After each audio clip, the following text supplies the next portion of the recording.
Now, the story of Offred, the handmaid, is one of loss, control, and finding the strength to resist in a world where everything is stacked against you.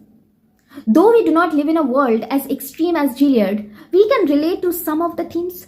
For instance, the idea of having our choice taken away or feeling controlled in some way. Take a condition like PCOS, a hormonal disorder affecting many women. In Gilead, women's bodies are reduced to their reproductive functions and their worth is tied to their ability to bear children. Similarly, women with PCOS often face judgment or misunderstanding about their ability to conceive, and this makes them feel like their bodies define them in a similar way. While it is true that we are not in a world where fertility is the only thing that matters, but there is still a connection in how women's bodies are often viewed through a narrow lens, isn't it? And it is not just about fertility, it is about control. Movies like Kalki, which I have already discussed, explore dystopian features where reproduction is strictly regulated, and this raises the same fears about personal freedoms that Atwood highlights. Even in real life, we see cases where government and societies dictate what women should or should not do with their bodies, whether it is restrictive laws, forced pregnancies, or societal shame around reproductive health.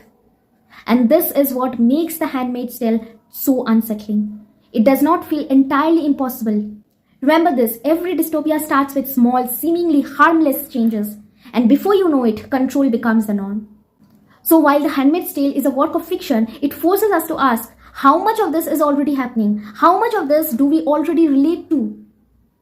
Atwood's novel is more than just a dystopian novel. It is a cautionary tale that forces us to confront uncomfortable truths about power, gender, and autonomy. And by drawing parallels between Gilead and our world, Atwood reminds us that dystopias do not emerge overnight. They are built on the slow erosion of rights, the normalization of inequality, and the manipulation of fear.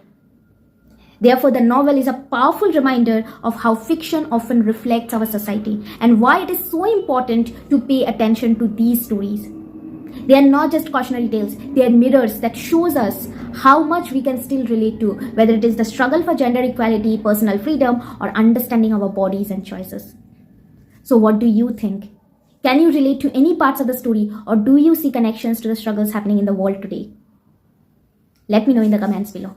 And if you found this video helpful, do not forget to like, share, and subscribe for more such discussions like this. See you in the next video. Thank you.